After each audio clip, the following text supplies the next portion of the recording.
بسم الله الرحمن الرحيم أعوذ بالشيطان الشيطان ولا في السماء والسماء العليم اللهم ربنا زدنا علما وفهما وألحقنا بالصالحين قال الله سبحانه وتعالى في محكم تنزيله في سورة الإسراء 69 قالوا من رواية علمه قبل إسرائيل والمسلمين نتوعي نسمع الله سبحانه وتعالى وسينوبا سبحانه وتعالى نسأل الله سبحانه وتعالى جعلنا من الذين يستمعون القول ويتبعون أحسنه. ولقد كرمنا بني آدم. الله سبحانه وتعالى هذا في حرف السجاد الحكمي حقيقة الله يقول حقيقة يعني هاي الله يقول كنوا حرف نلت واو ما هم بيت واو الاستدلالية يقول إجماع الواو القصر لا ممكن يقال لا القصر حرف حقيقي مع لماذا نقول ما لنا دائما تحقيق ولقد كرمنا بني آدم. الله سبحانه وتعالى قال حقيقة والله نحن مرمنا حقيقة سكنتني أن تقول كده وقوينا hari ini Allah gama ko hada ran kunna ko tunna ni Allah hiddo surtu iga ma hari kunna na hari gama to ni wala ko do ko me wala gabe wala arma men do na amalna fil barri wal bahr wa min karamatillahi ala bani adam az-zahira awal li Allah diru da fasamu sa'u bi da hada men nandangi tegibonu sutuma atuda adam rabbi hamalina oda adam rabbi mutu fil barri dungan ibane no ni kenga tego yongi don anya gata tego yongi suri oda gabe ne yeke ay kama nanti no gumbe de lay ngana lahai ani me tego yongi tiara kana ngali kitini mo ko chiro dai la kabella dai ni ta ko ni muda kama ko ita ta ni barenga mo gonde nangi le dusra hundina kama أنا تعالى لكن براسي ولكن أعرف سبب تكهون بيدان كمينتيا يجيلو فانكنا إذا بنيا أنا يجي الله ونجاهم فلكون تروحون ما نيجا دلا نجس أما قال لي أنا مرمى الله فسمون تاخذ درو تاخذ بانغان تبي تقوينا وحملناه في البر أولي متدوم ستكون دوم قال لي ينادى بستكون كمري تمري يومه سي بغل فري والبحر أولي وتفكر نلا ورنا يكونوا أمامي تطمئن ورجين كما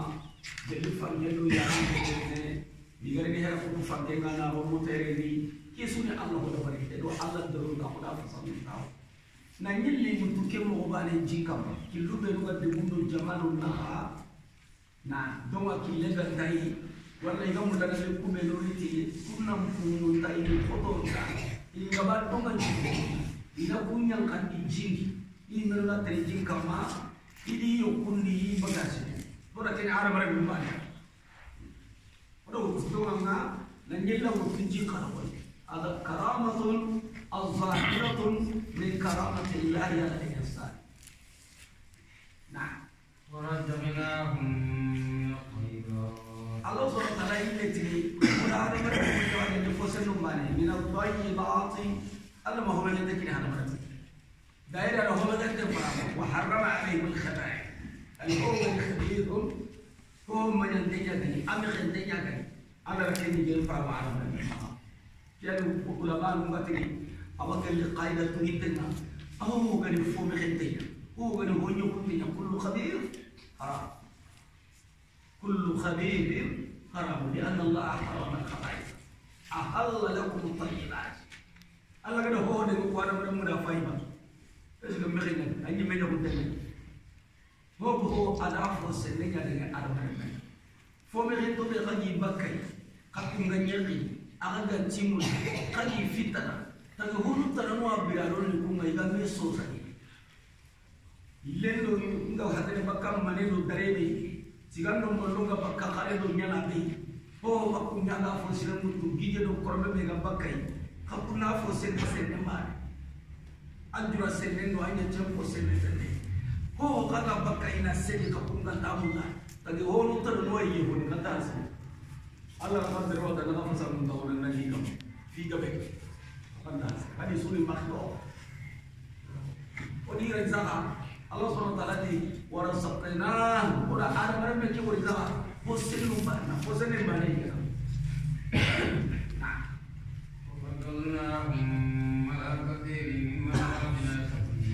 ora armar mun ufusun mun ta hoga beide hoga be ngale yalla ndu ko ta ora Allah tagi ho ora Allah tagi ho gabe وما يعلم جنود ربك إلا هو Allah kurang ma be gas lama orang taken ma be waswa take ko Allah kan take ko kucun jatu benu odi gandunan di oya rengia ada bare me mesele ko mati ngana di pasangun tahun ni ya mahakam wari himpo ana jadi ada haram bare me nyamal ana nyamara agun jamare be ma aga de be mana ken de be on de aya galle gani kabe haqqina tebe haqqina gunne be haqqina ken gunne di no ko honchwa jibe la amara be ken on na ho dia ken pangi bale ken ji no ko ma ni ren ba ji ho na ya gunne be ga ma ga ni ne ndo wa ni ya du ho ai ten do adiga du ho asuna ya kiteka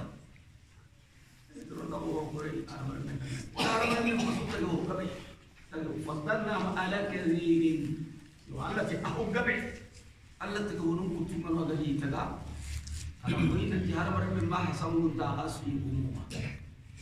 نعم يوم ندعو كل أناس بإمامهم كود أم بيوغا جماع سقلي كل أناس سريسو يعني أمة سبق اللي في إمامهم ti imam kita ke imam wanu jahaka mamusi hana ngubu nyoruti kullu unasi bi imami mukende yan jama'a so nabi nyumbe songa khayti katta imatono be anno ko imatono nari andi ko isini Allah gantere ndigi agara faran na udo ina ko be ran kitte katte angara kinyandi agara ke munni na utu mo be nan jabe mo be iko ko tere kunti imam bimana sere suga jama suga di anda nyum anda ben nabi nyum suga di anda jama ina anda ya nabi nyum be khili ina khili ti khaym qala nabi nyum to ko ni ina nyum to ko khili ti kenya qare ko le ti kenya ummatu muhammad matala qawm ibrahim qawm shuaib qawm musa qawm kullu bima mufassir be no wala ke ko kunti ya taranunti kullu umami sere sudo imam sereto duna kalle bede nanti jamuno ndo to kono ndo sara non to kono nyamba no kawale ni sai tanya na kanta trompa entani iwa sere su khili ti ando kiman ni mo fulani fulani ando ko undang na khili namma to kri namma ba to kri ammar te kili be gara ko saman te de gelalla mo ko ko ga be suni mo mar te kili no bale no angol nu te ken no kima kamal libre ko to kima kamal ammo khili qiyama mera ka diken no imani pudo nan de sem bagani nam control li nan ko den kina ko tabe igani sere suqilli bi imani ti imman kena ti to ma ti nya ka bagani ti annabi nyimbenga ti golluma yani ko ta ko dai Allah ya yama ko tanya magam ko no dan kan ko atamare me fasamun da kene kaga ma golli ken fasamun da kamanda kamane ke ke fasal tun tahu nya na kada ho bere mundai yo alla kada bara men do kunu ka do wala ada ho mundai amana nya woni jalan galle ke sui kunni jaga nya foda sui kanyille baane kada nalli bire cigindi na kencinti anyi mengilli na daga jigge daga yehu muru walla na daga o nalli na kini kinga ma gaije manga ta akaranga manga ra yakti sabune na urandi manga rajago na ure sella na urunda kushimbaga ure anya woni dalu ko anya woni to ki karam ta fakat anda dero na hasamu ta kenya halanya bangara ko belu jamba iwo daga dai yebunne ndi ambi do ambi hakke bu belu kana kana ki teka teka tele kira ki lo kamenga yi yo mulu ambi do ambi hakke bu ina mam pasang ta ko ke kamara fakat ka ke pasang ta ko be ambi nya da fi hore ganari anda gundu ba ko ko man na aya mutu ada ke fasam mun tawni am ko murunti ada hibe ganari ho hore agari mu ko horo agari nya hore agari nya kalenda fi hore agari anna ya ya Allah subhanahu wa ta'ala agari anda min mundi khifarum be fasam mun tawo adam re mun su iya yonkin na lo gene Allah lu ke dan tampi ko dinan dia fomme lu garo Allah ko sile ananya no ay li fanke nyana lo gado dinan na njara dia anna tampi de bale ay yonkin na joxe am fo hona rata fo gara kita lo dinan ke batta na ko ni ko Allah rahman ida Allah kiyamu arab ramu na tayi hom ko tay chura warona ho bana na muru ko arab ramu non kali iganya Allah na ko Allah ke ben tirbiya in ci Allah ya maru ina ya maru ko ma so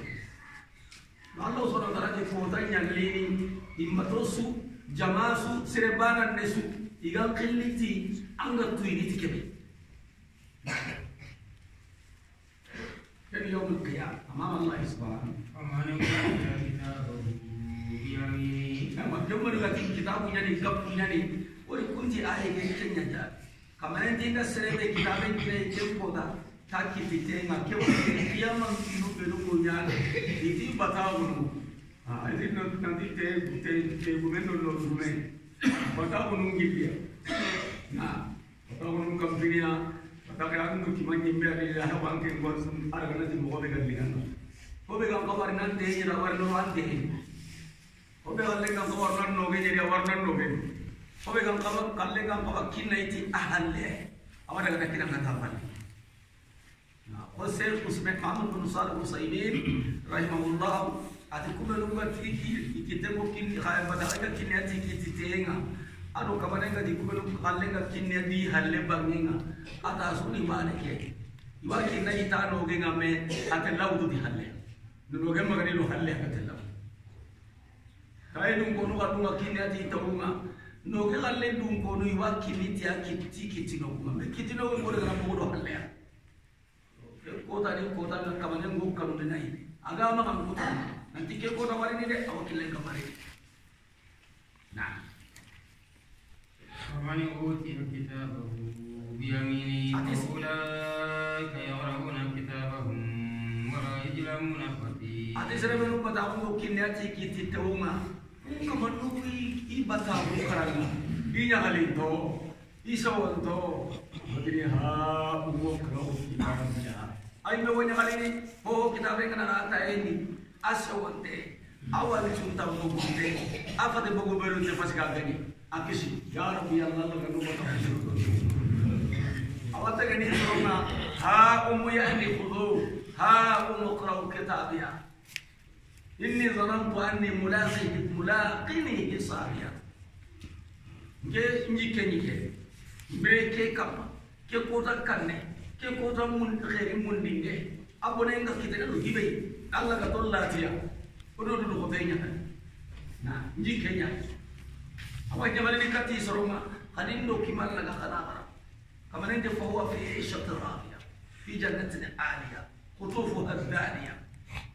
Umbire ini arjana. Arjana kebe ho gani yo ki kamalla. Ya Rabbi Allah laga ni mo thabba. Ati pun kamanu iti Allah Subhanahu wa ta'ala ti ini batahan kerana. Kuni galle kerana. Pati ho bega do kiman no kondi. Kaman ngale ti iqra kitabaka wa kafa bi nafsika al-yawma alayka hasiba. Punya adik kita semua dengan anak-anak. Jadi begini lagi raja patahnya akan dalam mumbai ni. Am kontak. Dua kali. Nah, aru kumeruga tidak lalu udah kitab ya, lihat lalu udah kitab ya. Pulang di kitab perkara. Ungkap menjadi kuana. Ini ikut di sirim barajenga. Hari bucin itu tak sesuai. Nah, maka fiha jiyam. Serba kerana kedunani. Fatila gani kebei like kacinde be gata bare potten ko wala yuzlamuna inti torno lakani la yuqasuna min ajri a'malihim qadra fatil like kacibu cinne la yira logoyna ke tabaki tbane iko disere ibe gananya ke duna bere ke am pinki denya gani Kiamat kana pinjinte nyingi seribu kana aya jamunda killen jiben da duhi kidi kidunali Allah do tagara ya bului na sundumul nya ko nyalo no nya arabre buluni ya ngi dagarni Allah ko inna la ta'ama la absar inma ta'ama al qulub allati fi sudur Allah kanu hibe do bayra do nyide ine le sundumen pikindi bakalla kallenga nambara tumunga namballe ko yai ko anga ho ko ni pikinde ga ya ga gantai nambara tumunga kundunga nambara Allah kallenga nambara fare kallenga Allah subhanahu wa ta'ala de ya man ko ta'ala de am pikinde jage agana kille aya pikinde jage na tadina na in karaju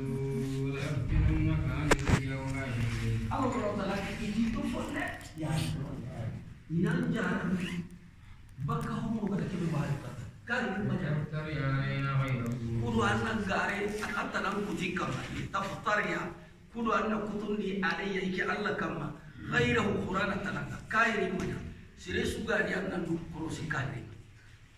sallam bari ko no diga berni kama krosi ay ine nulli mun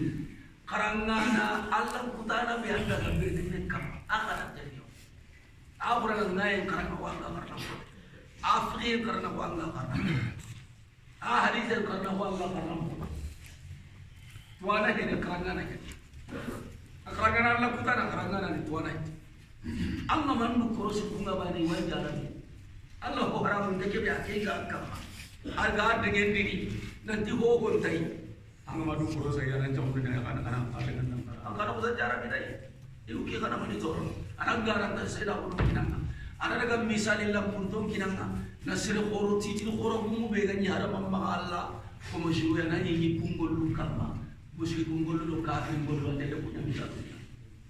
anak gapura nanga ya nunqiri ni hajari tafsir ba'atil ta'bir ba'atil ane lagi kota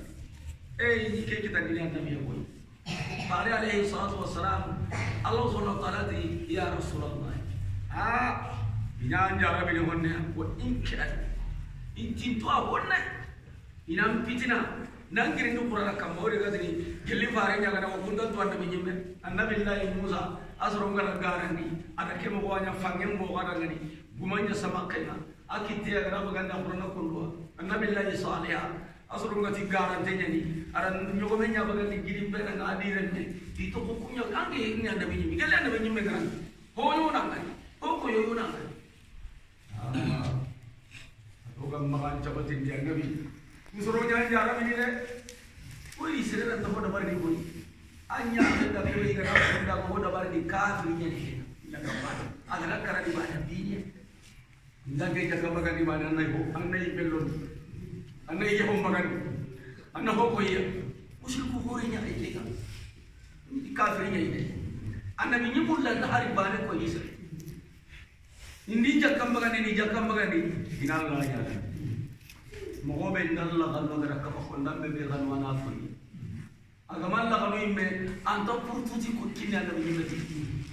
ha ko nan janna be imme gara be su kai ngano ko suwa alla kai kina ya kata soro la indalla na Allah subhanahu wa ta'ala hakinya ko nan nabi de honne nya jara be ko yi wori angan daga ti anga isaire na honya na ni Allah banya marum kinanga bolle bolle de haike gamma manna muralla ya ranya mari antur ko haike mo be nyana ke mo do annabi go ho nyana ta nyana ci ya jara bi honne de folla mane nya jara bi kudu ay nyimbe na hoko qur'ana na hiki Allah ba ke qur'an wa ya la ta'aju ka qali wa idan kembre ngangan dengan gari kota. Nah ini kia lah makin tu. Ingat lah kena kana. Kia di kaya orang kau boleh mahu berapa. Nanti suruh bukan apa sana. Jika dah hotel yang dah kita ini suruh kita kubidian jamalu. Selama rumah fahamu maka. Arau mereka aman di tengah yang nama kaya. Saya sudah kutangkan aku terus.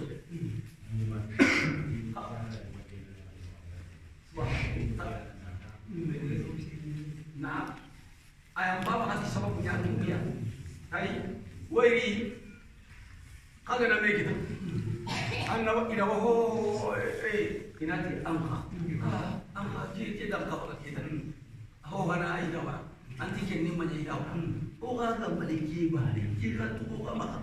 aki ke bari mutar ke ma an kana ki woro ke ada ga den akabande Allah ka ba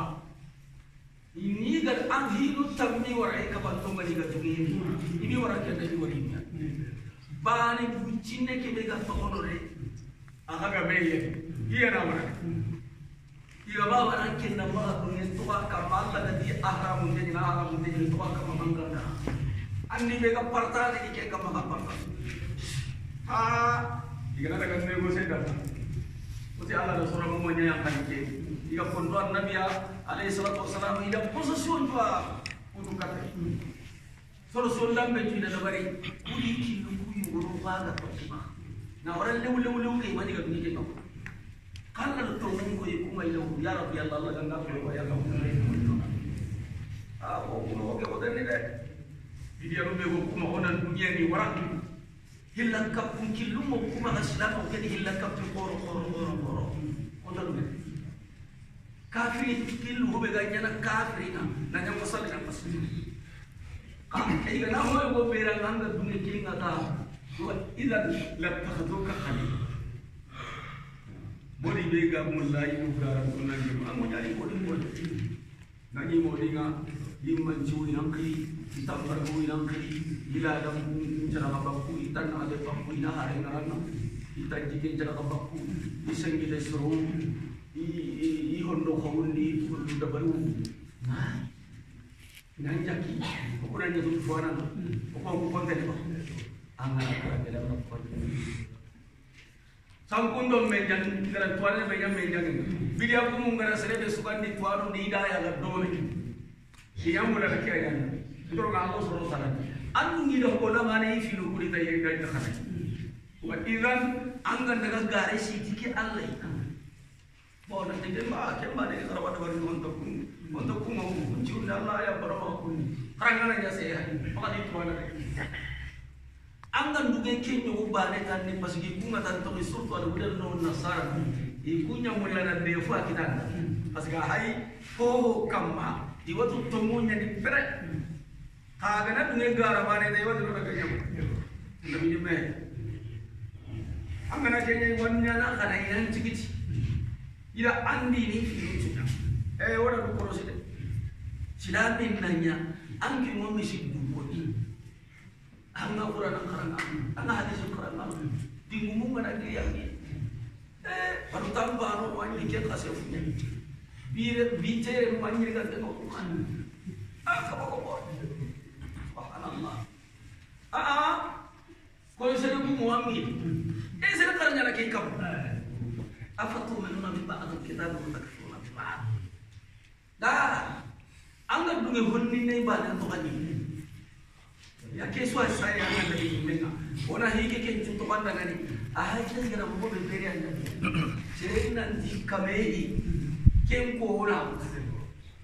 Kan gati hiba ne kami kita kontak ini. Kami hi tanah gamma kem gati anda.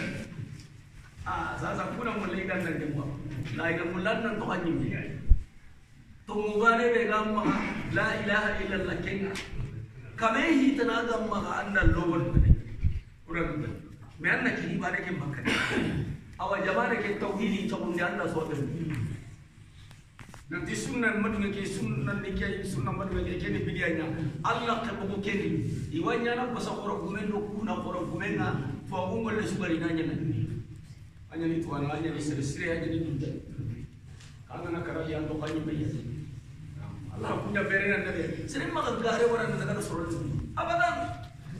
andi mame wari yere tuna gadi o kana karaye ando serebe ganda dine kama la jaga Allah ka mewa angara mbere islam o kama angara kama aken mbere ikahira wondi musyrika o kama hari la ara kama mewa ati annabi iti to honne ina jarabi quran na gare yugo wutu nanti ko daga nan yiki Allah na walla na honya Allah batte ko yimun ko bati ndi kurusin ndi ko wanna ta yo ke ko ke khagara nya ti Allah basi ndare o to kun to kurusin da ta ko to dan dilata dan har bani ko na Allah ba Ona Allah bodoh ka urusi lata dulu.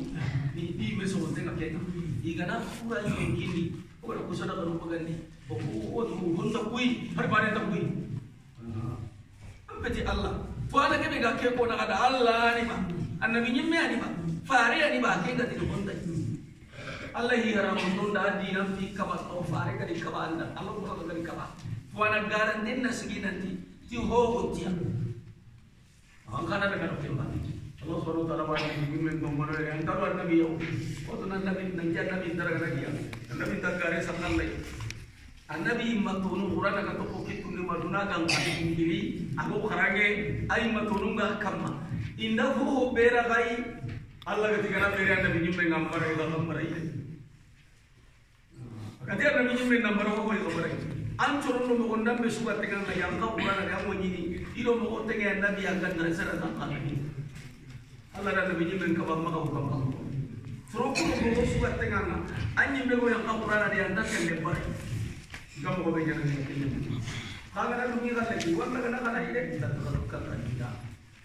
Nah, Walaulah Waliki katakan ilaih masih bukan makan dia Muhammad sahabat ini. Anti tu anggan ni dekat dia fonda mana? Pasal Nabi kita nak tanya mani. Anggan yang orang bunyi mani. Hiru lama tu orang ni. Jadi kumah kerau. Polisi kuisu orang paham mintanya ini. Kalau bom kerana asal bunuh bayi, jika nak bunuh kalau kita, tidak mahu yang bunuh bayi mari bayi. Tidak tu bini cuma numpang, yang bini dah apa ni yang mana. Wei hak Allah yang bunuh ini yang anda biar, nanti orang rumah muda kamu lekun tu, ayi ku hak Allah yang besar. Orang mereka kata nanti, orang kerja ini kami yang buat yang bunuh, ada yang bunuh jadi kakak bunuh jadi yang Bali, alamat tuh, bahwa semua dengan tiga ini yang mereka makan ini untuk mungkin, kamu kan itu, mereka dapat ini, anda dalam waham, yang kau saya ketik, hodi haba besar, sino ter, ibu bilang dengan ini kau apa? Ayo mefatin nazilina dia apa? Ati apa? Jangan awak suruh awak nak hari kilo ini tak. Ore hari ngak hobui kan, awak harap ini kan. Amun dan bakal sini kan. Adi dah gile tak kan. Awak nak hakim. Aku bega suruh nak hakim ini. Ini Islam ini tak kan. Bakal salih. Alhamdulillah Allah itu mukui. Bisa kita mukui. Kasihnya ya, dia mana apa? Mama bapa ini, agi bunda dia dengan ini. Usah aku kawan mana yang ada dasar aku kau baterai ni kamu boleh. Aku dah ini mungkin dah berita kau ke bukan kan ni kamu boleh ada. Antara ini kuat tengah ini anda. Suruh aku tadi ni, anda tiga orang maka gadis yang pun sudah faham. Ini kehare yang nampak. Sino ciki makam pun ada anda berwalang kamu. Kia aku tadi dia anda ada nampak. Akan saya ada. Polisi kadang-kadang sekarang apa hal? Allah me ada Kenya. Anda kan tak? Ini dah semua anda boleh ikut. Di Muhammad. Boleh tu ini mereka. Nanti yang farena. Kita dia fakar. Apa itu? Atu wallahi bapa farena sudah dia. Angana kiai kita di nak kasut di luar. Tiga ini nawa. Abadan. Migal karam. Wallah Allah nak timan. Allah nak timan di wallah Allah nak timan di kena tuhi hal lagi kamainan karam. Kamainan yang boleh kita karam timan. Indah wallah dah. Allah ti fasda bima tu'mar. Akaran dia ho melanggar. Allah nak kuko no ya dah. Sehingga Nabi ni menyerah me frama suru benu kali kono Nabi matunya ramaduna kena diri. O benu kali yang karam nak kota benu ni ko mendan ni. Orang ke dina untuk ho gambar tangga ni dina ke kalle gahi. Anyi menda ai. Ilo ho baga dengan guru manan dong dia orang namu nyong kota ini. Ilo gajan jembe subat dengan pangka subat telemana. Timangga nanto mumara, malanto mukeinan da toni. Mau. Malali kontonda ina hatang dan dina minang ke ina mo nyong kwantuma. Dan tampunan jo dikata jami. Bakang tunggu mana saya semua kita ini di sunat. Ila no gara ko ame kama ibrate tanno sembe ko ko ame kama tanno kufuna ko ame kama sere ko ni ko ame kama kisa so ko ame kama gairi kisa barante kisa si de ina kaida al-insani kana da'ifa ara mare mai mega hera sukutu tiato mungo janga ko la kunde Allah gana tani be kati Qur'an ya sulla kunde kama talla ankabut kadhal al-dhuba sembe takai ya kunde Allah subhanahu wa ta'ala di annabi nyimme wa magan sabatini ha anyi dengan di batte mohon dari hakran la dunya bono nyaw serenda hakran la bure utu tanga dinan de man abadan da hakran la sire mutu naam da hakran la sire mutu na tumunde ma yama men hakran la sire mutu na tumunga abara anda sa asire ni ke hontai oni ne Apre anna ille kata angara karana bonna to bayi ona Allah subhanahu wa ta'ala tarika Bijan raja mengar kati apa anto kana Allah ha kemre ngongan na kenyan nan daga di batte ni diga mel laga la alqna o nyan tumundi di afali mamat kalle ndule kalle to he yongi mbakemba de kalle o nya dubule nan kamba النبي فاطمة النبي صلى الله عليه وسلم كن غزنه كن رسول الله صلى الله عليه وسلم فارن يمكن باقي بلو ناني تاونا جوني جينغو هادي أدل جبري أنا يسوي بركين تكيرو جيجني أنا سوزارو ذكر لمودن إن للموت شكرات ما يوم كيسن نكيد بكا فتاسن فيزا la kunto be kutuba lim bari ak ni ko no kundi kum di garon kum di sahaba no kum fi sanu ko faare ñom jimba kay ke mara ke ko kutuba gari ire ya di ati kundu agari kan nga aha mukawa nabi taw du gumenti kan da kita du gumenti kan bere ne ina ne ni ñom kutuba ka di faare kham har khatan ke da nabi da su diga ke manya de ina chabu di gare ni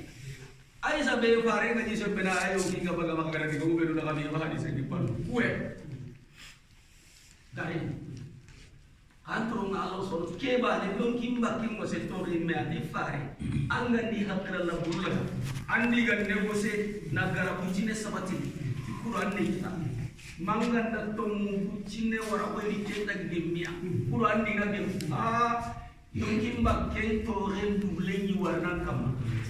Kalem balle yang gam kata suga warne Allah kudana kamuna dule jo kuna sama. Nabi alaihi salatu wasallam makin tanya nama Allah Nabi Muhammad. Saya makan di nama saya. Saya makan di hak Allah pray. Pun nagi sasa.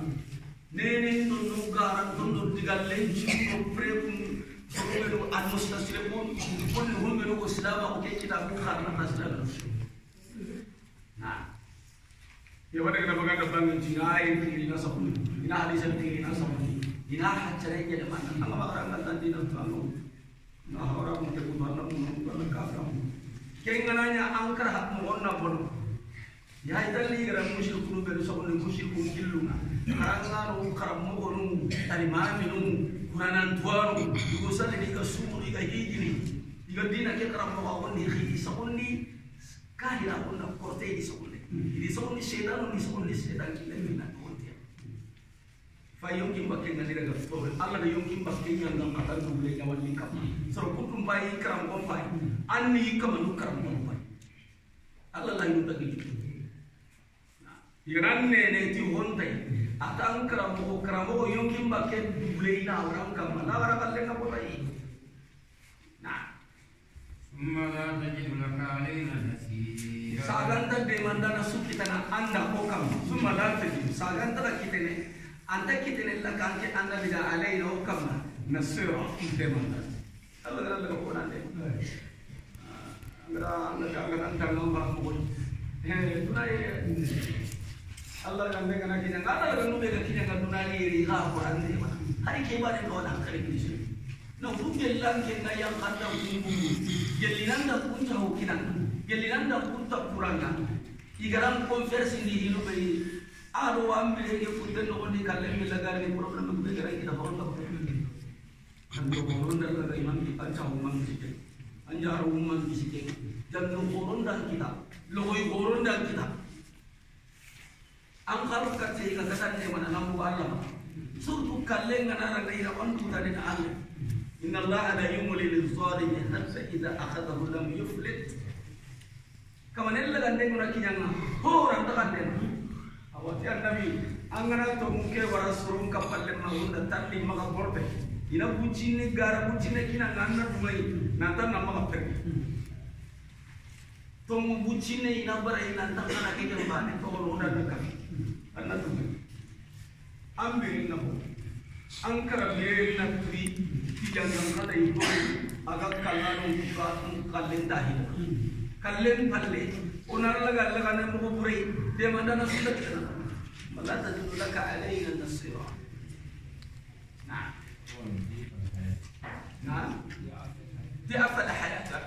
ضعف الحياة بري ينقم قطن دبل ضعف الحياة بري كي ينقم قطن دبل نعم كما وضعف الممات حقيقة إذا الله سبحانه وتعالى قال ضعف الحياة إيش بغير غيرها شيء itu mangkau ila ayat ini awan hana ni sire suka sakugara mucine anna bisa di depehana munduna ko to kunye arato ho dabare si o hana mana kotanya libana kotanya muru ko yeli donne ini fa ana kota jate nyamuru aso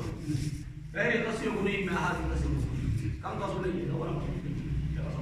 sama punya kamar terkait kudu tak ada di yang itu kalau ini harawa si sire mantin dia jadi kota dari mana ini hitam pintu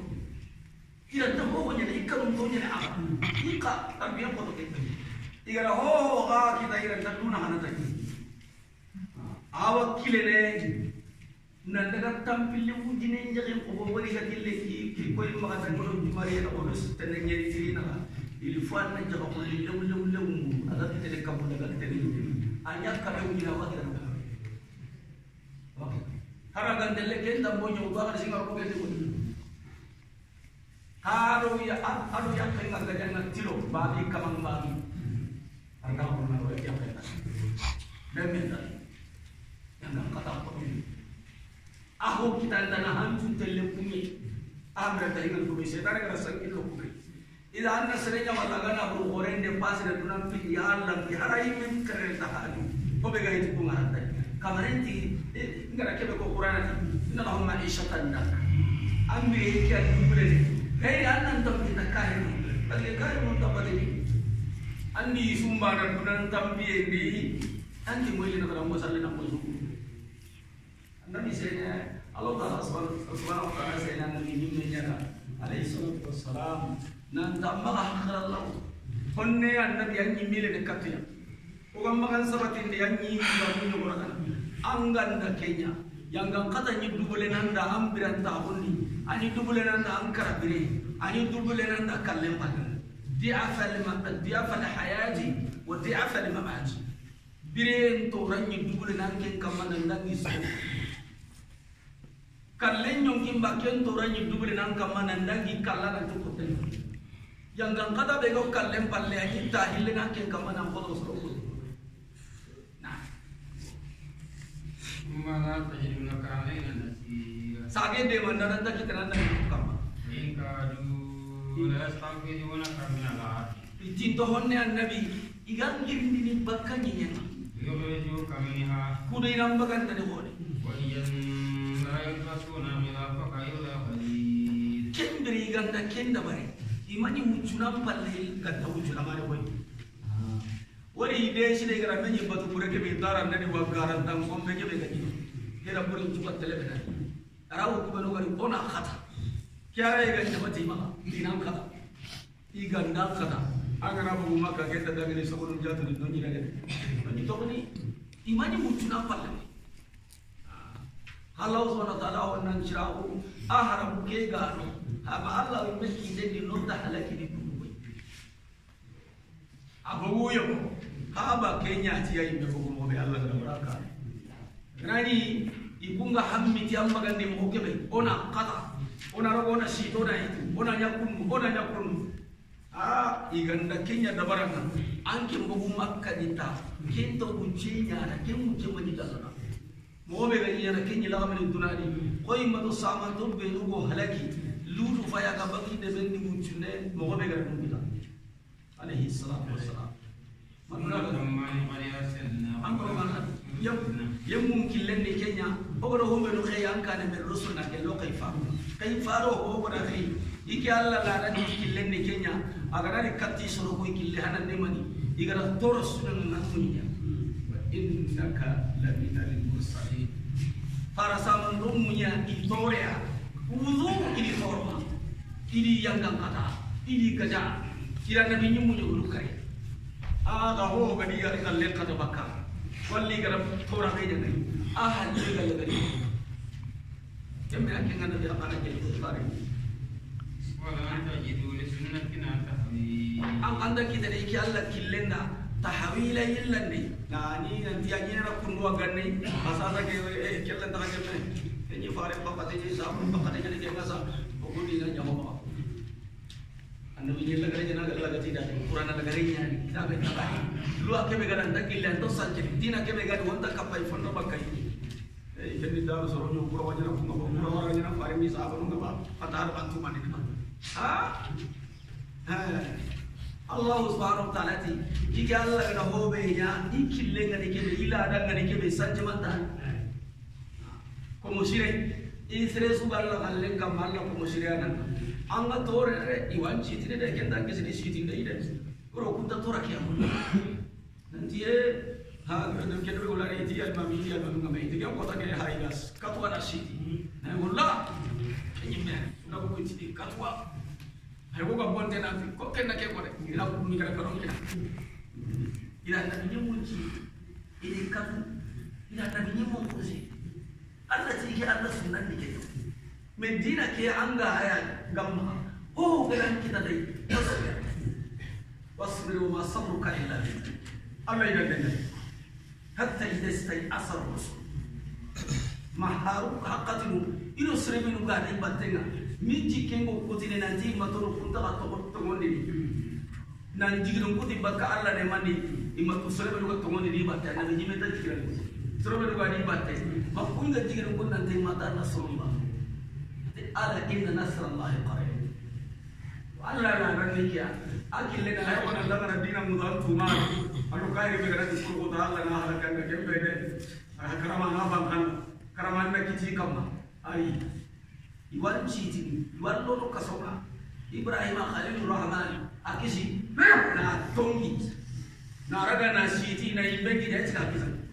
na roko tingolle na fitadi ama kisi yo ikunga kibera mulu da Allah na kisi Allah na kisi oti menga kuni baraka wassalamu alaikum idan Allah subhanahu wa ta'ala ga kuji saru ko annabi he annabi pato diga misro ko bera kanele ni ay na ruwi daru gam kwadari umberu ga kamale jardoyi umberu ga tunani mumbada nadi ila an taquma sa ila an yatasallahu al-ard Quran ke tibyan li kulli shay yanda kita kenya na Allah dilenda na Allah dinanya lema na simma Quran ayenda ndo yogono ayenda ndo yogoni ana do jamane yogo ayenda do jamane yogo ana do soram paso nu yogo ayenda do soram paso nu yogo konu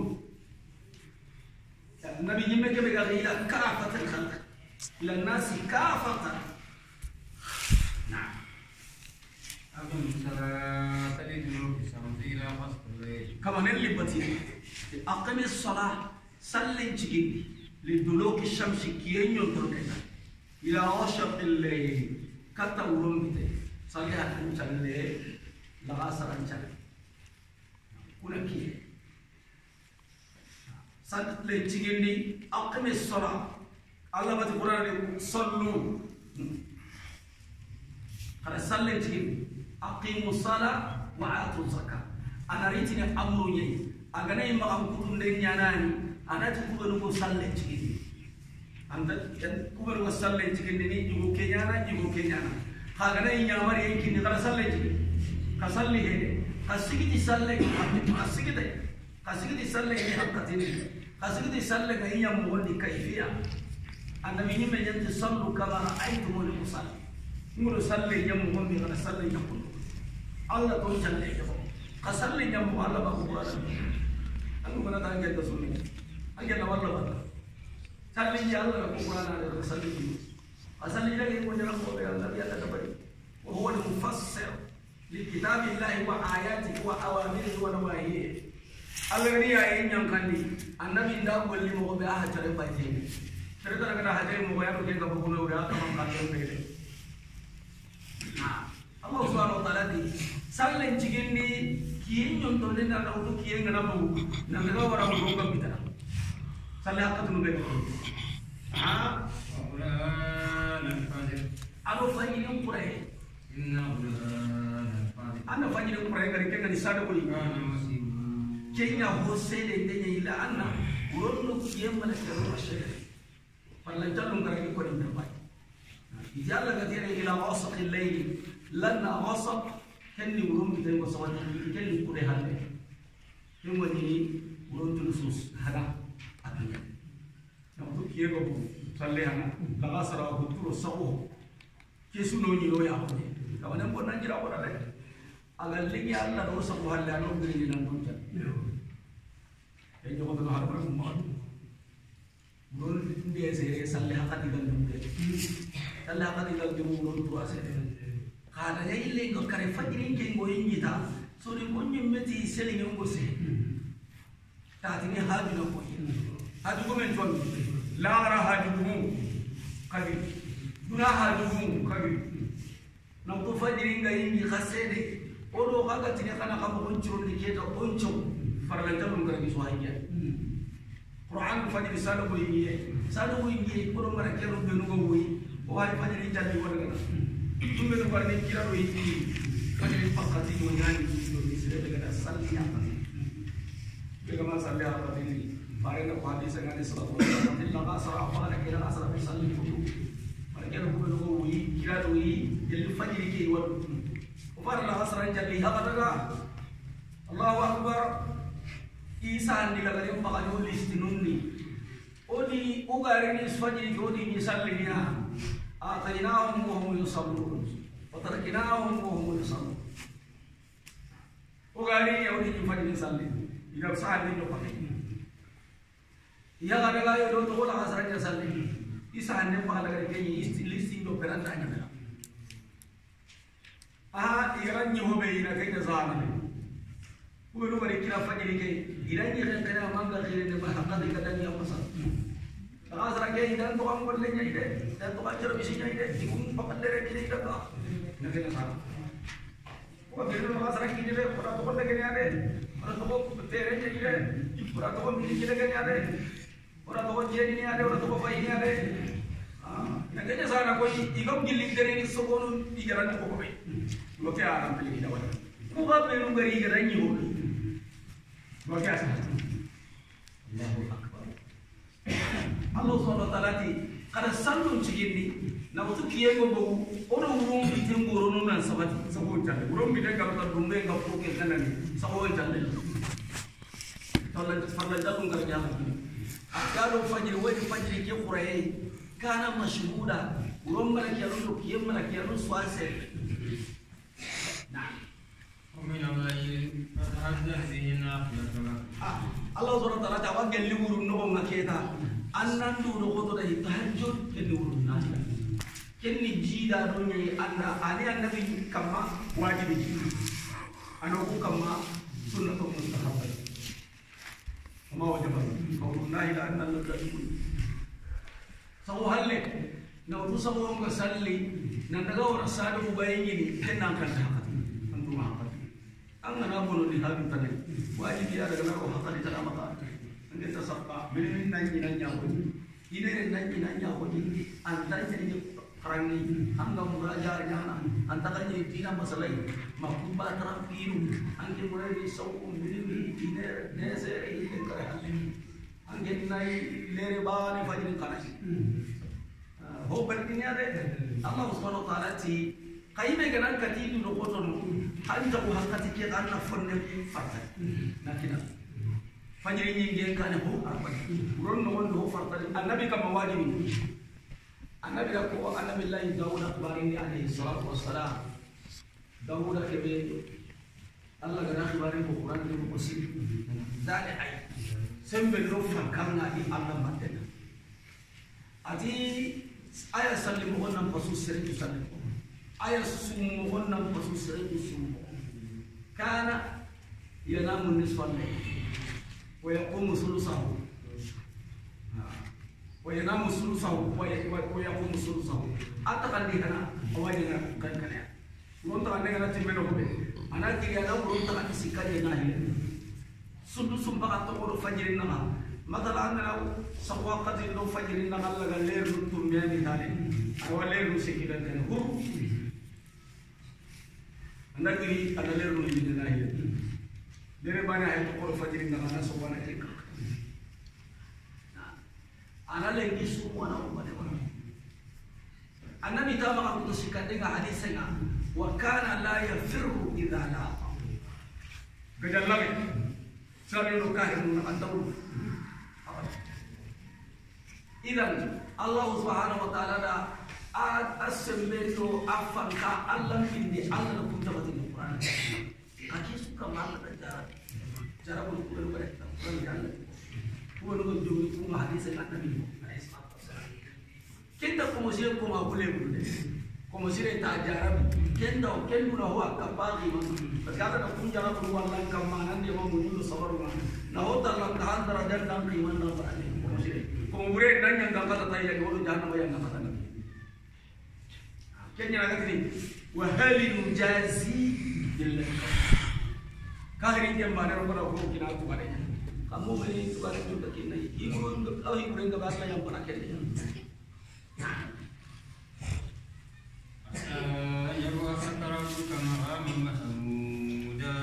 Atame wali ang kamanang muli ananggirin ni tabu dingira tiga ni ikeni as-syafa'atul kubra kajul kubra ga kare ti annabiya kengani khalidul ufil qiyamang nan qada umra bayere qiyamang dara mushriku al-yahudi wan nasara kahiri islami aswa bekum kubulu balani qiyamang cikenga kodo beranga o jabari jabarenda nyen choroha tanji kilometer ukran sabaina tiras awasebe kamunga besu jiro bumpake na aramare men jusu hoga ne qiyaman cikana aramare men do jinnan do yonki de suga besura mun honde kembe Allah nan kito na ibe do do na jahannama ibe daga aramare mun nagi je sere hanan adam osuwa hadaji ni tuwa no ke osuwa bani adam arama awa bananya ide Allah dan tagaji kita aramare ke no suju bertan amma wo yo ko be ni Allah la kanjuno da anki jiwona akiden kenna nyawoni daga rangita ana dike dia Allah ku dem maka bagan dia Allah si dem maka tinto ite ngai maka betinto ini dai utara kan do hiti legi kan do inge ke darjan tinggi khadagille me nu le me nu nu na dia do mbari anji ke ba iga isro wa hinga kumbu kamu tanga sini dua tadi inda tu kendo ang Allah ng ngamenya na duna subutu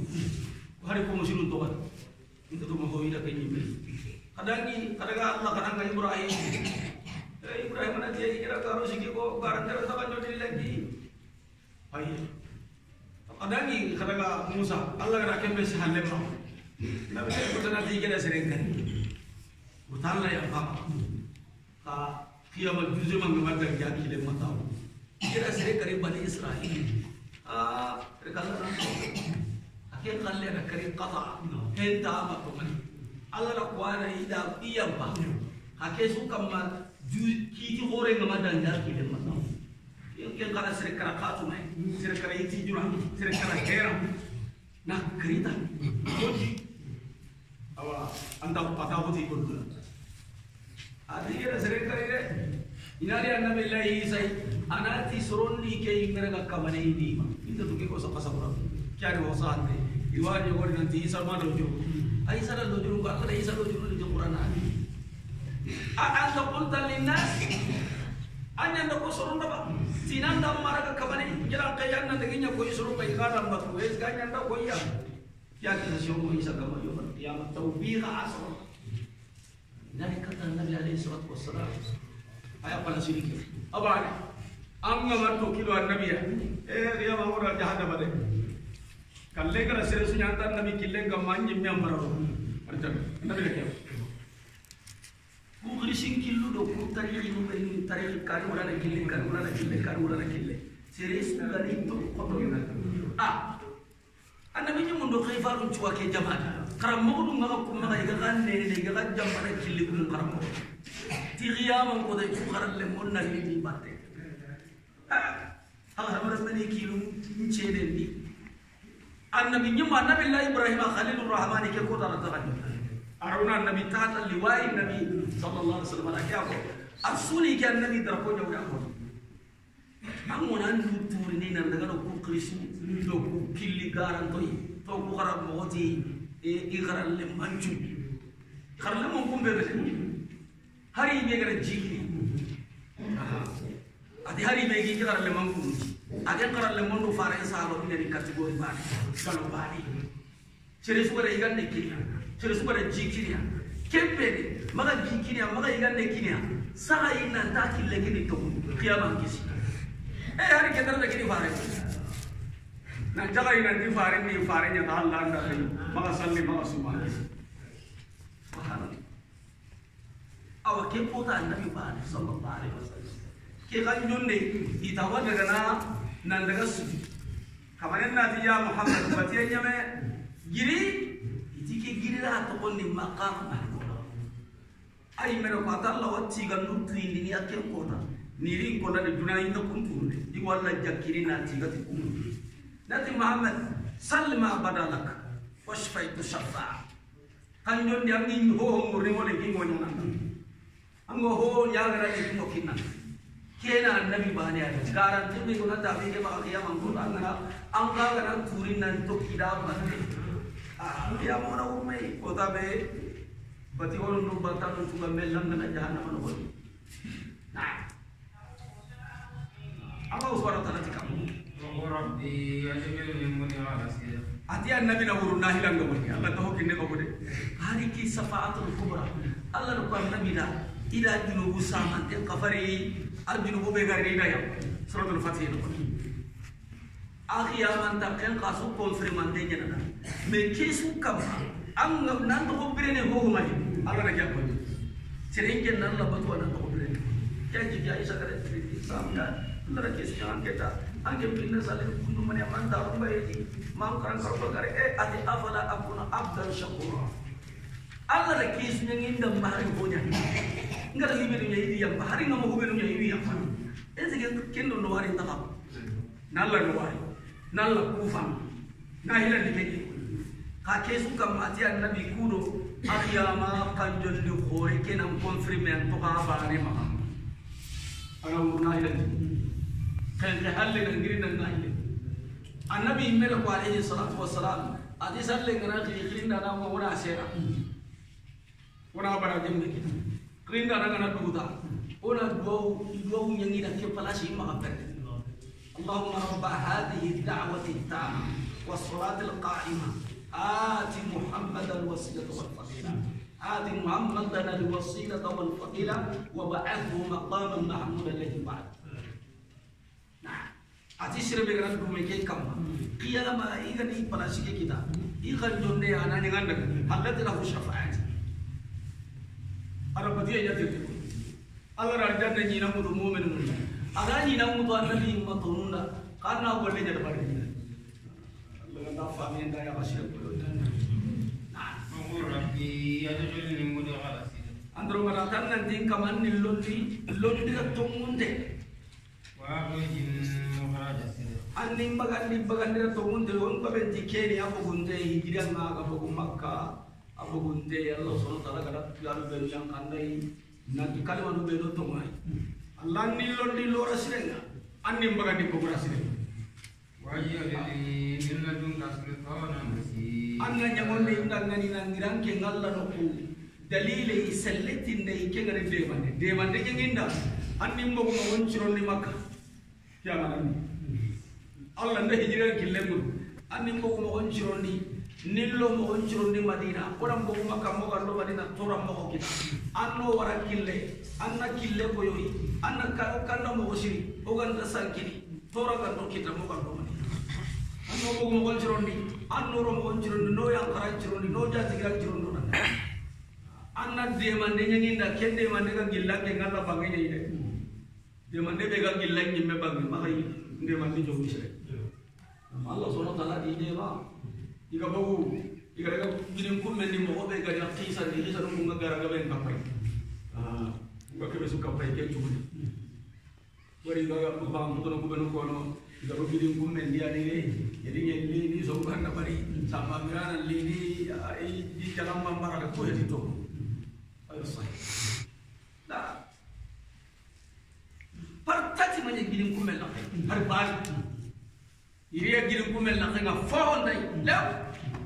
كيسا كون يندك اللون هذا صحيح هربان ده أنت عندنا النبي قال هو بكر إن الله معنا بس كي أكن أني سامبا ميرا جالان جاغر نو ntanga bore nyagara non tanga dronga nabi awo de ma de nyogi howe anyi meno de anno kishendo ida en nangiran ke ngalla ime ba Allah subhanahu wa ta'ala di de ma kairo lisi kumeke ya gitia ho to kumeke ra tengan somkan tano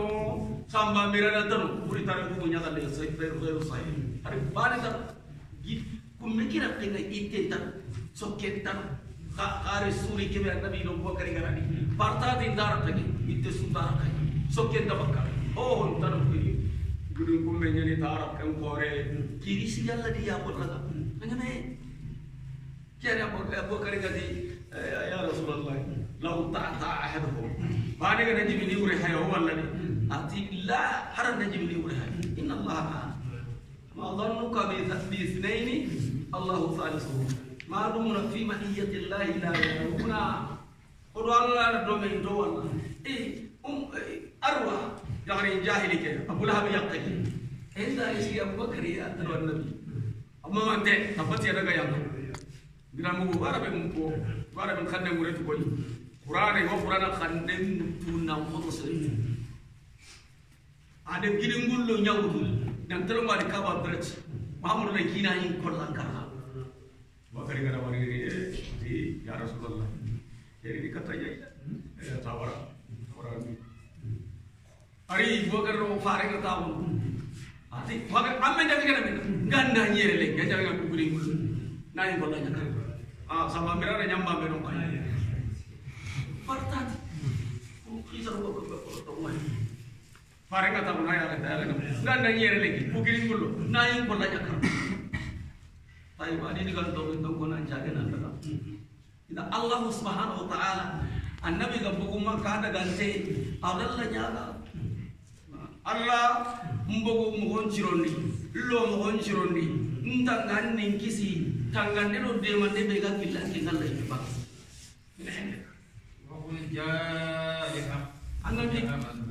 Anak di tomoli, ja'al haqqu tomoli. Walkuairullah tunai yang hakatin. Orang ada yang ayat begana yang ha. Alu ayat began kau tu kini beri Nabi Nabi Sallallahu Alaihi Wasallam mereka kiai kari, kiai fulan ini surah fulan. Nah, uri itu baru ni kelam bukan kali. Kau jadi hakul sahal batil. Fatuh Makkah sanad as-saman. Ijib. Arisalah doa Nabi nyimma untam bilen lu sinabari. Kalau mau kau tidak. An-Nabi apa bakal yang besar itu be apa bakal besar itu kisah manusia kinyane tampilin tadi kita nak ada kisah kamu kon tu asok ada itu bangenonya nah tu An-Nabi Allah Ismail alaihi salam nah Allah apa bakal bangga di mukhe koi ayat Ismail dah tahu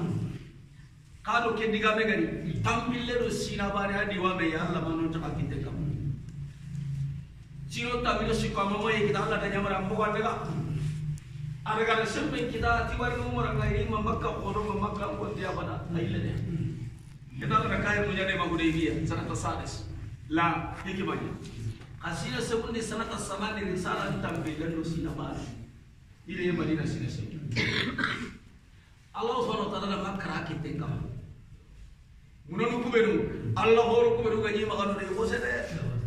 konun di koso dikian se kabako konun da munanu ko koso akona suru benu ganyi faare ngaja sallallahu alaihi wasallam nanti kumunun bati ta waraka kumunun takai honta konni kumunun da kuanto ko bati makka ni awa ho ganya yin manka unda sembe khora kuma hundi ke ko ta ganya na hankan tu bi wasilama hundi yanda ko ko walli rabbu khalbul walid nah amur bulle asiku rajin tingkap ko be berlingi tahu ko sere beludi itubi Abu Sufyan bega di Makkah di Zainab. Di kalau Makkah tubi ja'a al-haqqu tumli. Nah, wa zahaqa al-batil garen daga.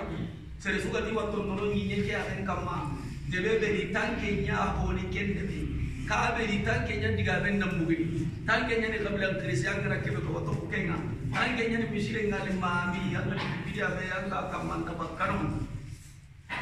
Garen daga re. Garen daga antakari dakal ba'na awan garenya daga na iketa garen ken daga atau ko daga na garen takari ni de hari kahir nunda garen ke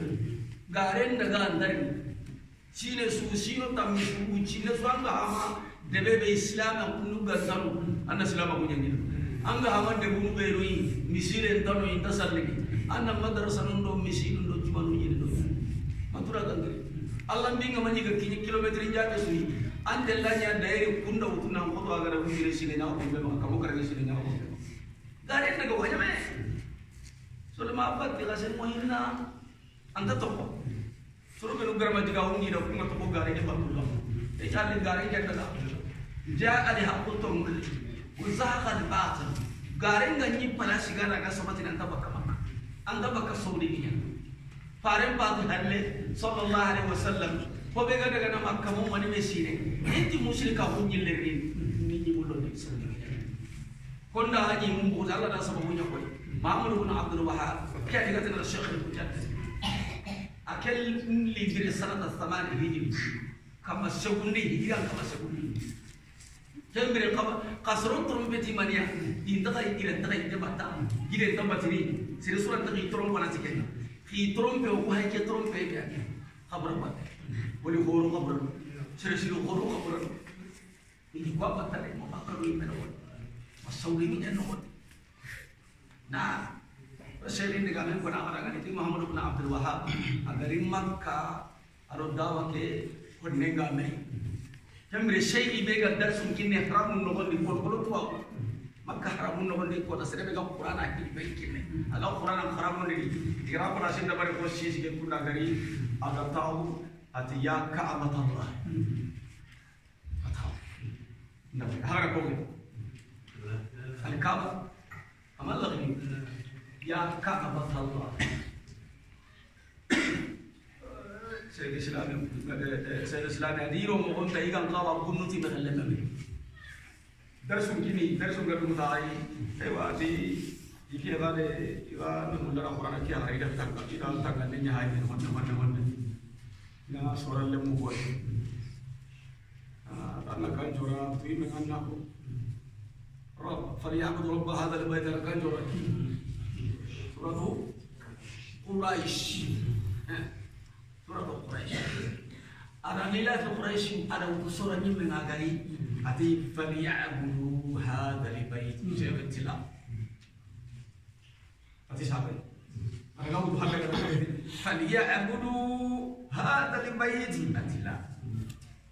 Ati sahabat, taskan dia kalau ngerti falyabudu hada albayt, la ati falyabudu rabb hada albayt. Ati serial yang kata ya Ka'bat Allah. Usai itu dah nanti orang lemah. Ati nuari, ikut terdengar. Quran aga serebe in kollan ya na dar sun ginne haramun dike kota ani mushrikun diga me yakona ana rika ba kai lan ta ya ka'bat Allah أتاك غدت يا كعبة الله فليعبدوا هذا البيت نككم في بتصير مدوي أنا ردني كم ما قدرت وأتقال تانك كندوا أنا تلقون ده أتاك يقول لك ديجا من كوا أنا تجا أغرم أوري كارلم ما أنا نواري ناتيجا ديجا من بيجي أقول أما إيمان يقول شركة أقولnya ikut terkabur أقول أي أنا برا أي ولا أنا من تكلم كوا tuana ngoro ali take ida ganyate gajange ndambetu metunganye ko ndadema banna gore ndadema tina gore ngatunganye ko ndadema ti bisasi alla ni dinanti la yutimanna Allah hada al-bayt rebe ji memba bana tamare ngatan ko hundang krisha hundang na kuma ko baba abonno fasayunfiquna thumma yakunu alayhim hasarata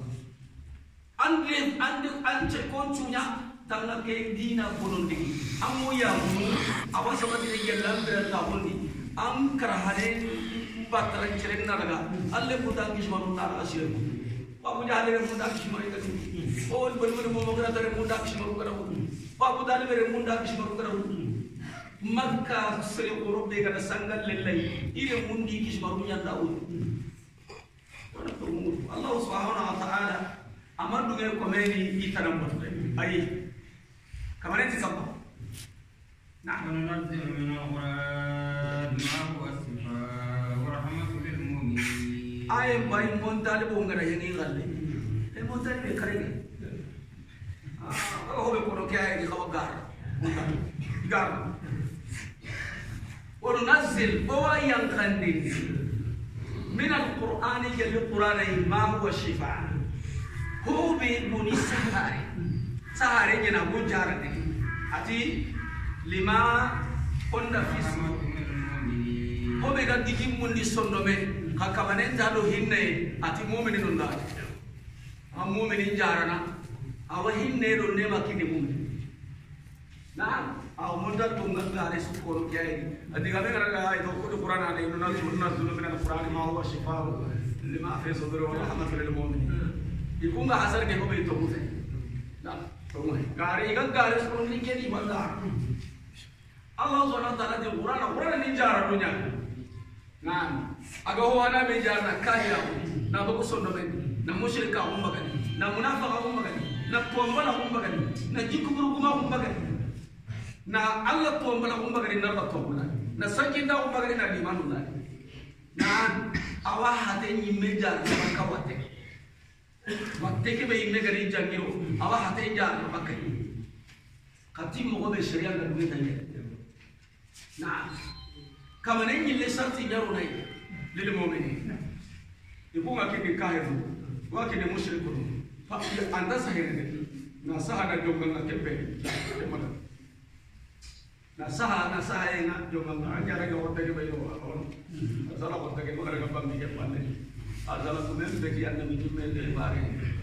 wana orenya na nilo odanya ke dinara ku ale Allah subhanahu wa ta'ala ko da su sere begi dinam fa munu ta ikenda baga adu do ko te kena ka gana ere ni be nyalla yang patte ngara para ni mantenga la basa bil mu'allaq la basa bil mu'af dikamande tangge honga yu Allah digan jom gini dui wa fihi al-Qur'an mantaro ke hanya me arsala ni ma Qur'anan paremma Qur'an sahana kini sere ama sere nyamari nanti na sahina kini waktu da parem biranta undi ma Qur'an sahana kini sere ama nyamari ni tai ama nyamari biranta undi hobe ganya parem biranta undi na sere ma satu Qur'an sabar negara kan dibagi betau jadi gua tahu ini gak itu kan mungkin masandaran kita masan di luar dalam kain ini mukul jokono wah berakhir sering makan mukul ya tadi jadi orang yang boleh makan tahu ini saya makan apa sering saya beri orang dia boleh problem Korea lama lagi ni jika itu di orang nanti masanya umum makan yang jadi no ini hari berhari kan dekini nanti makan apa tu balik ada masa dan tidak boleh sering citin dia gaya angin akan cuma sama kan ini kalau kamu tak bisa beri di kiri ini menurut saya soalnya sekarang kawan ini baru aku ikut pun mau tak punya jika dikata faden cirin ni Faren dia anda masa di mana? Hati kan tu Suratul Fatihah Sabu lima kali. Hati dah Fatihah harap kamai dah tu okey jangan mana. Malu lah hati tu. Faren di pun nak nanti Fatihah ni masa tu.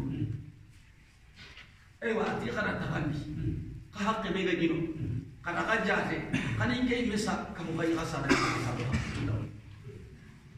Isra pa kebega gino ida sara. Na pare kabui sara jate ngana sara.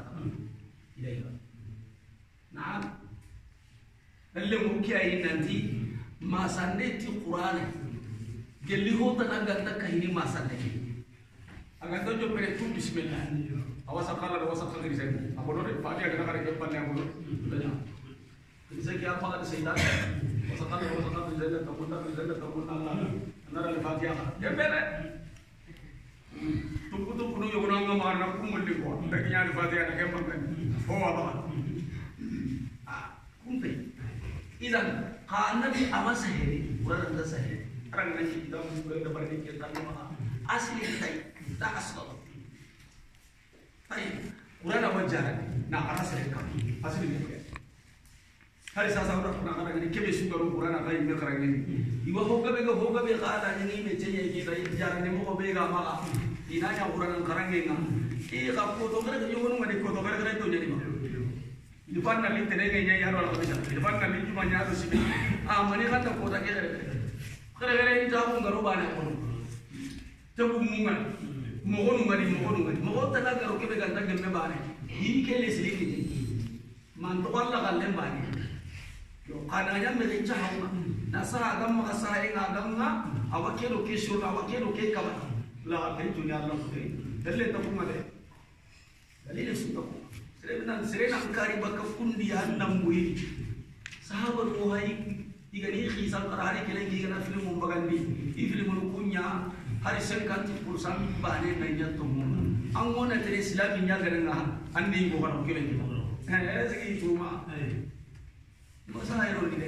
pare mundo ma qur'an ni pare kai na takere sahabat ni kala pare ko yo ma ko ring tanah bale cai merenga itu qur'an sampai ada sahabat nun jamba gen pare manin ciki merenga ai me kolang kare ai me kambong ko se Biten nga fare makama biten li dosoron na biten li pure dosoron na biten ka ay nga pura na yang kanan kite aganta kijinan ang kite doka aganta kijinan marhan aganta gilli kung ay nga pura na pare nga jatle monda di sahabanun ni singira kabe Allah kada seding pura umuru sele bedo dai toki ka ay ni kan kumbe ay kawai wakil sun dalilenya na ke ay وننزل من القرآن ما هو شفاء لما في صدور ورحمة للمؤمنين. وهو yang kan Al-Quran akan istiara dong aku sering jalan. Kalau tanah sondo beja jalan. Oh ini Quran aja orang beja sondo ngati kumai. Jika saya yang jogi orang sondo ngati ni. Ati ya lo hinne mu'min. Andromen. Anta tu nyamunda nan diri lo yang halaki kan. Geliang kan ada kan ukiye. Angkawa dengan kisah yang kita melihatkan angkawa dikai dengan anda yang kita nampak. Wala yazidul zalimin illa khasar. Anda usul kahirin yang tuntun yang mundar Allah kutena. Ganda na talam pergi na talam pergi. Angge mana Quran anda sahaja gini. Kita memang anak gini di dalam nade mana kuni. Anda sudah nabu. Mana palasi kita. Anak gay. Dengan nabu men. Kita punya nade mana gay na. Quran apa yang akan yang kau pada kita. Angkana boleh nanti dalam gunung. Antamu kapat zalim maka kahirin maka barang maka pasar gay. Orang nak kahirin nak kasihnya. Anak kata, anak halakinya, anak bunuh dia. Nah, pahama kahir dengan demeta. Bukan bukan demeta yang kurang lagi maka publicity. Nonu ilisi kibegi bartri mebi. Tapi muncina mereka orang hari. Atau kutupu tiang mana bukan dengan. Balik kenyi mesui kekile hiti kili bukan. Kita bunuh di mana ada. Kau gak sedang batinia. Agak berusaha ada kini karena lembu. Dah itu nggak setan. Ia orang gini hati kena terbang kena ini. Lian tanah kena dekat. Kadang kini setan main. Kerja hal ini setan macam. Hadis saya kata. yo sa ebe kiranga har agama debe tan har agama kan ibe kana tu sanga ira ko golli sa ya ko ne ke nga harsa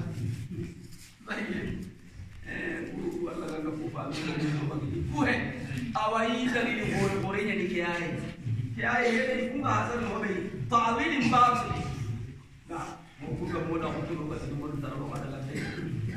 ويان يمنا لسان آردونا بجانبه gello ganani mandi hado meremme kam masaqta seren kahiri na abi janibi hada musallatu tika bugana mo jabe ni min dai na fakkan ni min dai na khairi kidai hado selebe ga kawak ni khairi kida la tani آردونا بجانبه araba Allah ko ina lay kawa hangana le man kita khairi kita nan telu Allah la na di na miskinun de ma na mare nun de ma to sumpun nan tahadi o ana ki Allah ga ne ma hada meremme kam Allah ani halle ko ina la yana number di na number Allah ana ini halle la duru ba khara bare mo kai ari ida no mane kita tela la tum to kadi kapone ngana kita ana nya ji kuda toran ne kita ta ji kuti sine wasu tambe illo imam kara mara ka agara li pabatte kita ba kale dan go ho ma ngade ngade ana dir mane ka ho ngade ngade kita kisah ini kita pakai ada dalam rumah itu dong, anggar kembali, kita kembali tahu. Ati bani semua golini tiqul, aku ni dengan ni gambar tu bani semua golini ala sakilati, yani ala surati wa kaifiyati. Angga barangga mau kami kamu golini tak? Anda Allah dia aku nabi ni mana? Rabbukum alam bimani huwa hada sabi. Aga kamanya tu inte ni mau sini serebe gang kandang tasui kile kamane jangan kentu. Allah kata kille beri kille saya kata ti besung bolli mo be Allah kama to mun ko nanda ngada ndamunda anga mo be kama ko tinai Allah raja ko ne ka Allah ko kadda to serbe ko to mun kama ado serbe ko ga en kama Allah nang ko da Allah ga dikke yaari to mo ke jeni to mo serbe ga mo anna Allah ga di ho manante ene Quran de ke manante jeni ke to mo ibe ga mari ne anna malangare ni gare mo yang kana no ko be ya ma anna yang kada patenga Iwan din ni yonki nga Muhammad ke ti yonki na gelli kama mtije itani honta tu wai makina gai gelli tu au mai la qalila kan to hola ma annabi alaihi salatu wassalam makkam ko aga dilla sama kawasiringa janga munno kiye hawa gare ro mo hon sitina akin mo inan tallanjiri awai nan tallan ko minan tallan jobe ila me yo ira no garan de tabari de sa ogunda ali hudia ogunda ahli kitabe no madina kada soro kelle hado no girindi indagano ilifona kitena jina ya hudia tina tirindi no koto kini siriswa tanta kuntu manda bikin adinari uli fora daga di mana ya ini kelle hado no ira ira madina na nyakal hudia no ngi ko men ali hakun ni anta nabi kolla ini base umar na aja ibara kesho lo ko ga henu si wa kesho lo kinna da kaga na daga kana tirin tille mu yo ko ni ga sanki ke dunadi kiri ga kana ko kulle mu ga no be ma ha tare ko ka ni kana tirin aga na tirin ni go yo wala tuna suya kenyi ko ko aga na tirin ni yonki ana hatin na bin aga na yonki palashi ko sawaga Allah subhanahu wa ta'ala qisa no kusir da ashab al-kahf zal qarnayn na yonki ila kesho no bukini hata ini asari ko ila ada gakari Allah subhanahu wa ta'ala nabi ni menjara digari itu amul lan tirin atu basi da igari gara meyi da kesho ko kina atinna raja Allah mi to mun agar ko ta be kini ko ta kini jibril ba ba ai mat gari gara meyi gara ati basi ta nari jawab Allah subhanahu wa ta'ala mala sena jibril ni kona kira menyati sena jibril ko ida sasa ala ashabul kahfi qisal nah ada ko nandangi nda ipunga ko tawrata ni mo be gara gare be kai kara mo ni kisma linjili ngai gara garu be ko hay janji kiya gati go yaquluna salasa wa kalimuhum ورابعهم ويقولون خمسة وسادسهم كلبهم رجما بالغيب وده اللي يقولون هو النصر من البكور قارن نعم إذا قيس ننجو كوني غير تقول يوكي نعاتي الله بك آية قل إن الروح من أمر يسألونك عن الروح من أمر وما أوتيتم من العلم إلا قليلا هذا كان كوني yuna mu be lugati kuna hitu inina sigirati serebeka ina were nyaru kuri kira da ina were la ina binde siri na uchenya ina mo turumba anda uche baga ina baga aga jabari su asol do be mo dille ne baga kitilla ay ma jabari aka ma to ongo do kana kani anda kani yoki ngano ga tu ite Allah subhanahu wa ta'ala ay yakani wari ta kana yungi ke jawatiram ko tanna wagar nan nabi men adanna qulida ruhum min amri rabbi wama utitu min al-ilmi illa qalil yungi ke ya Allah ana tambro punya riba ana sondo punya riba ana putenya riba yungi nabi Allahu akbar yani tanga to gondi anta ko de ko iseren nam marati enta sapo be ni gana wari ga ko na tanya ko mo ya ga gana yungi ngandi anda wari ana minna tayo يمكن أن الله البند كتو كوقت يجوبه تقول فهو بندكين نعم ولا ينسينا نجحنا بالله أجل أغنو يقولنا بوهاي كترمونا كلا نجدا يلو ناتهم مولو أنك ولا تجد لك به علينا وكيل ساقي أنك إذن أنت ما مرد أنك الله كما وكيلا بإنسان سرمك الجلين أنك دابتنا وجدت من ini kalau Quran kita ini kalau wahyu kita yang antara hidup ini amat dua kali orang orang makan ganda hinne nanggiran kama inna qalilahu kana kasabi Allah pasal tahu jangan kama ini Ula ini jitamaatil insu wal jin anan dari jinan ba arab menuju ya tu misli haja al-Quran kam mainan litik ya Quran ane la ya'tuna bi misli la yang terbita kana qadum badi jadi hari yugunu kai kai yugunu dangani dia mantan ida tai masuk ke dalam kau yang tadi Quran ane hari surah bane hari ayat bane ida idlo tai sunya diga mo nyane ida hari kita wahina Quran kayak Quran ini Abu Bakar radhiyallahu anhu wa anna Quran kisahana Quran bani Sayyidina Utsman kiri aksam problem ngari ira Quran kisah iwon tinyu nah hari sab Sayyidina Utsman ida Quran belu sahih hillo kita tengok dari harapan bani kucuk lalu umare lagi dulu umum bukan kerja Italy idam Syria ay ni baade ke ay ni dam Italy ko na fa ido pusu ke ko ido pusu ata ko hurbane gira Turki raga ini ma ini Turkiya ida baade kita na fa ida Islam ni nyoki ga be fa ni ido kima kaso di tua nu beru sa to ngani pila be ga ni ma ga jihad no ku ta ni mo be nangri geli Makkah da dengan di Madinah gejam pelangga fare ko pala bikinnya hari sapala bare be ko furat kita asa hante ke imam ki wala sunda hari na pala ke da bari awati ni kota kenni khamisi qalbul wali pala be da bari khadisha ne ga kila ga dan yang pala hari kele ki mo pala ke taran sene minuti ko aki tasammu kalau kasih mai ujinya kana pala ke kami ujinya ada berempat tawa hadisian jamaah sekali jamaah ngani jadi juga uji sereta lalu kalau di kota katanya ni kaya jamaah ngamuncul wan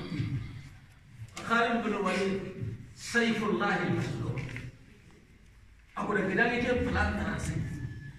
irama dan kuru kunganya ay me hala ko na ibrati isa ko nga sira ko yana kunya tay kaya ni mo nya ko tsunne Allah ni ka akki para su iba kita Islam ndo ki manuni diga diga kara hatta tike me na me mu kutia ko ba ka se jufa ya Qur'ana ke wakai no ma itari bari mo itari ke surya kan lege siya no nyandau awa surya palasi ke wahina Turki selama ke hari kali ke kuma yuro sere ka mama fatla de wari mare ke hamka de garai bani wahina no gelawo sangu gelli gelu usmani ke de gara kuma saham wahina idan ka kesu kama ibai ni khara igai ni ha binum mutili lahu banu fa'amu iragi dunam mare di dunam gre nyana tiada ada lagi iragai le Islam no kui men gajang Islam no to abu pasebe gede kai mu kesu ima me kasi ke kyonya sikira ke kira Quran igana hari me kira ta ile ke Quran kamane ti hari ay ba ni kata ni wala isarrafna inna fiha Quran min kulli masal oda saga denya Quran da dikeli tali dan para sabna sila asre ko ka bembara gandana nya Allah dan qalu lannu minalak ito ta to ngoni nan hatta taqdura minalak mangara wurde nya mona jinya o ma makka nginya ke di yere jere ni so genta nya ni na o genta nya ne ala ka mullo ta jinya o na o na wure ganta ka wa na mara ga na o mullo sardu to bari jitti kan yalla mona ke iti makin kahit na kung ginanya king nang nabibasa ananya tawa yung wadi mbak ina binanya ke ba ne ko fajra na wurundindi khilalaha na kung ikino ko nanti ko le magari ba nga yung sa kanare sine qasu tamulo hilwa nya gawurna ganta ko tamjiran yufajjiru da'i adi ganta kawana adi ko kudai anke ngenya na binyimme yakin na ko ina na angkan terpulih yang angkan terdengar dosa dulu lu miskin aku kata ya ya mau ibu anak jangan kena nah awak keseret asama kemajam ada kahir aku mari gobre ini makin kamu ke karabanan nak kamu oh anggar aku berarti oh karena barang lalu lagi kamu ke karabanan yang putih akhirnya maka kamu lagi kalian kamu saat ya billah wal malaikat subhanallah makin kahili Allah ini Allah riti ari malaki nun nalli di cigi yujung ko ide ya Allah ya ari malaki una sa ay ako mura kita ite makin dahe kana nya ke na makaya ta kan tenga di kangin tua atau kan tenga di kangin mani na kun kita kan auto sama makin dahe ang kan nalaki ko no tawag kamundi anne situnan daga kamundi Anu minang ini dah asedi. Arawaknya nak betul tak nak raga nak tukunan ini. Harang nak raga kamu di nang tali. Untuk tumun di nang kamu setenga. Asal tunas yang kita Mang nak kita yang kandu kamu, mang nak ini nandu kita di sahan tega di Arabin kanne. Orang ini Arabin kanne dia sahan. Aku nanti dah Arabin kanne kanne coba selama pun ini. Umur pun kita belum punya kerangan sahan. Arabin kanne karena sahan. Badring kajangin, jika tanya lagi sering beragam, boleh makan populi. Jika fidan cakup pelukan masegi bina, anna anya lima nentu. Segan tak peluda, bina lemenan jada kinanga Madinah, anni karamundi. Jika naramin kanne fulula sahat, kena nyake fidan. Karamundi, umur karamundi. Tu bukan kerana kuota berapa orang kita kuota kata. Hanya sahaja tu hanya orang itu. Dia orang-orang kamannya akan kita lebih sahana kira anda ini asiran jahan deh sahaja mereka menjaga orang kanan dari sahaja orang orang kadang-kadang kesal pun jadi angga sering berdua orang kita baca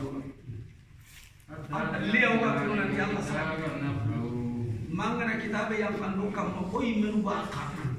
pun nanti ke ada mereka sahaja ke mereka menjaga gaya Allah sahaja serekel nanti yang kami kan desah bukan kita Subhan Rabbi kuntu ila basar rasul Allah Subhanahu wa taala bi dikira ko do tirin da nabi ya kami ija adi farenda akuni da ti Allah ciron ta na akun da kutur ni biya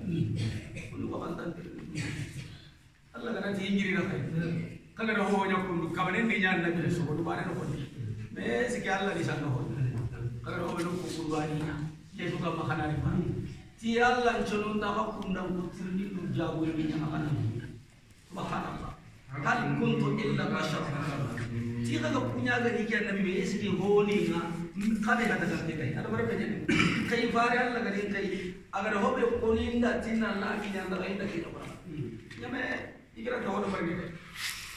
Muhammad sanyu